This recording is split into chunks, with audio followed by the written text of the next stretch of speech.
Says, I was recently asked, is Islam democratic? And what is the answer to this question? Also, what is the meaning of what your right hand possesses? Okay. Are they concubine? Did the Prophet ﷺ have concubines? Is it permissible to have one today? If not, what about in the future? Husna Jibril. Number one, Islam recognizes a very beautiful divine system that Allah subhanahu wa ta'ala revealed, stated and approved to Muslims to go about and to live with, which is ashura, mutual counseling. Allah subhanahu wa ta'ala says in the Quran, وَأَمْرُهُمْ شُورَى بَيْنَهُمْ, and their matter, any matter, should be consulted amongst themselves, those who have a ra'i, an opinion, the educated ones. So Nabi sallallahu alayhi wa sallam would not make a decision before consulting his companions in peace, in war, in dunya. Concerning any decision, he would consult his companions. So this is a system which Islam adopts, which is ashura. When the vast majority adopt a view, as long as it is not haram. So ashura concerning a matter or several matters which are all halal. We do not make consultation in haram. Yani in Islam would not hold a council meeting to decide whether it is okay to sell wine or not. This is something out of the boundaries of the halal. It should be consulted. So in Islam, ashura or the mutual consultation only within the circle of what's allowed, what's permissible, and what's halal. And this is a major difference between this system in Islam and other systems which are followed in other countries.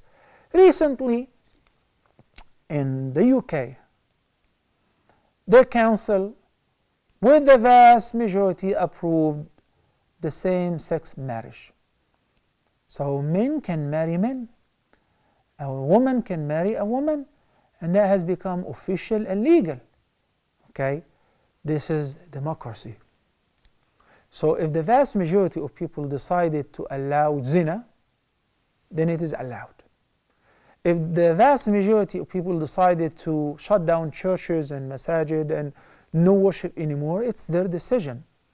Decided to make any haram halal, any halal haram, they go by the vast majority. Ashura in Islam, we go by the opinion of the vast majority only within the boundaries of halal. So anything that is haram is not subject of discussion. If a woman wants to walk naked or they want to make a parade or whatever, we don't say let's call for a meeting and say whether it is okay or not. As far as Melk Al Yameen, this is something that people have inherited generations after generations in Christianity, in Judaism.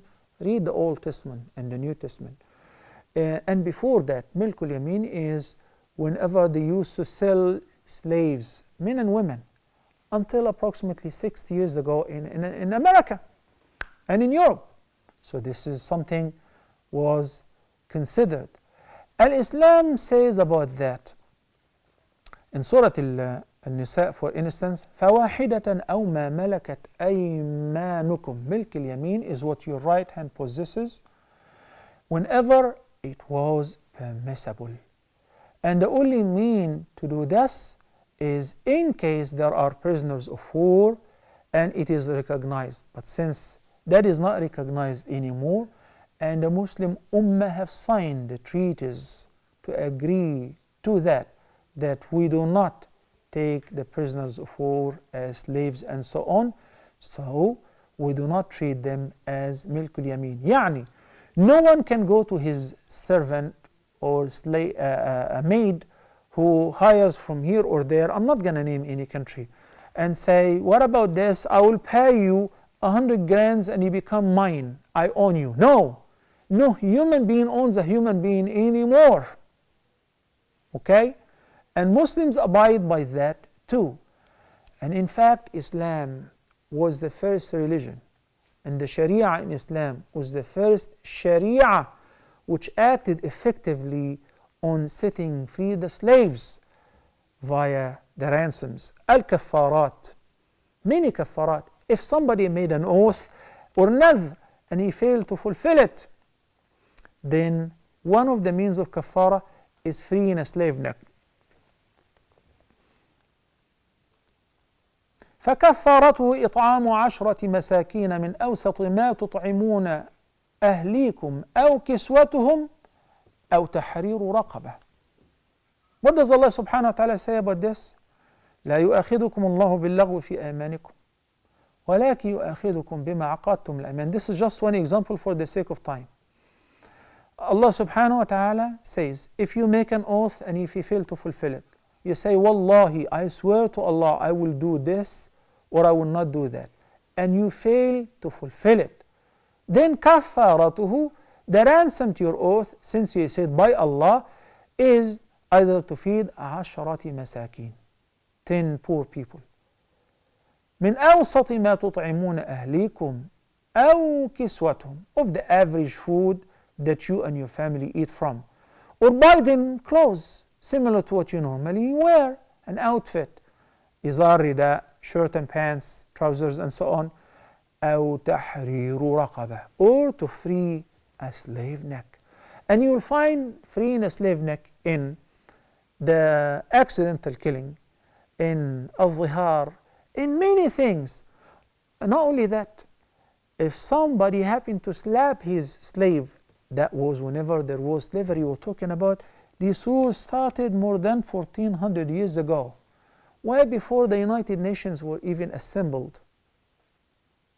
Hundreds of years before that, a man came to the Prophet ﷺ and said, I slapped my female servant on her face. And he owned her, because as I said, there used to be markets until recently to sell human beings. Ask the Africans who happened to be shipped to America in ships because they were sold as slaves. So he said, I slapped over the face. And Nabi sallallahu alaihi wasallam was angry with him, and he asked her, where is Allah? She said, in the heaven. He said, أطلقها فإنها مؤمنة. Free her, to set her free, because he slapped her over the face. And many examples like that. This is entirely different than concubines, where a person would have an illicit relationship with a woman without a marriage contract. This is called prostitution. Okay? And in any case, we don't have Melk Al Yameen nowadays, and we do not go by it because there is no more slavery.